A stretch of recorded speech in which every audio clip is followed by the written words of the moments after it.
Children of the Tide, written by Val Wood, read by Anne Dover. The moral right of the author has been asserted. Chapter 1. It was a long walk from Hull to Anlaby. It was also an unknown country as far as the woman was concerned.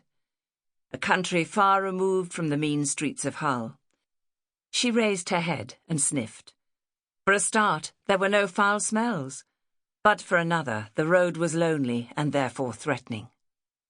She shifted her bundle from one arm to the other. The child wasn't heavy. How could it be, being only a few hours old? It was merely unwieldy, a cumbersome parcel that was unwanted. An anger began to envelop her, an anger which displaced the lethargy and dullness that usually swamped her mind. The anger was not directed at the babe, but at life itself, for giving her this heartache, a life given an additional sorrow for the daughter she had lost. The iron gates loomed large in front of her. On one of the pillars which held them, a name was etched into the stone. Humber Villa. This was it. This was the name she'd been given when she had asked for directions to the Rayners' house. As she trudged up the long gravel drive, she kept her eyes straight in front, ignoring the sweep of lawn and the scent of blossom, intent only on mounting the short flight of steps and reaching the panelled front door topped by a coloured fanlight, and ringing the bell before changing her mind and tearing back to Hull, no matter what the consequences. "Back door, if you please," the housekeeper was terse. It had taken her only a second to know that she wasn't the sort of person to be admitted to the front of the house.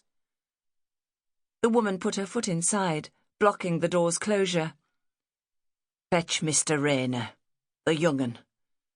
I've got summat here belonging him."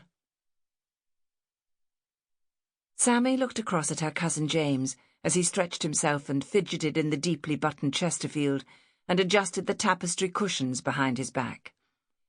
He gave her a wry grin, and she smiled back. He was bored, she could see, and so was she.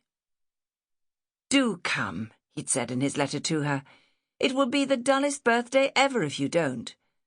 I wish I was back at school with the other fellows." So she had come, bringing with her a puppy as a birthday present, which now snored gently on her lap. And she thought that she would be happy to leave in the morning when her father's carriage came to take her back to her home at Monkston, a village in Holderness, which sat at the edge of the sea. James's mother and his sister Anne were both sitting silently, busy with their sewing, as they waited for his father Isaac and his brother Gilbert to arrive home from the family firm of Masterson and Rayner, the shipping merchants, so that they might begin supper. The chime of the long case clock in the hall broke the silence, and the sound of the front door bell made them all shuffle and rouse themselves expectantly. "Gilbert's mislaid his key again," James remarked. And when Mary knocked and opened the drawing-room door, it was expected that she would announce that Mr Rayner and Gilbert would be down as soon as they had changed. "Beg pardon, ma'am," she bobbed her knee. Her face was slightly flushed, and she fiddled nervously with the frilled bib on her white apron. "There's a person at the door, a woman. She wants to see Master James." "A person? What kind of a person?" Mildred Rayner looked up from her tapestry. "Who is this James, calling at such an inconvenient hour?" "I've no idea, Mamma. Did she give a name?" The housekeeper shook her head.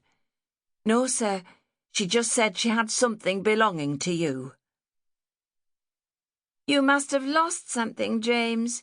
Your watch or pocketbook." Anne folded up her sewing and put it on a pedestal table at her side, then glanced at her brother. "She probably wants a reward for finding it. Does she look the sort who'd want a reward, Mary?" Mary looked uncomfortable. "I wouldn't like to say, Miss Anne. She's not the usual kind of caller." "Whatever do you mean?" Mildred Rayner's voice, which was quite often sharp, had an even icier edge to it. "Is she at the front door?" "Yes, ma'am, I'm afraid she is. I told her to go to the back, but she put her foot in." Sample complete. Ready to continue?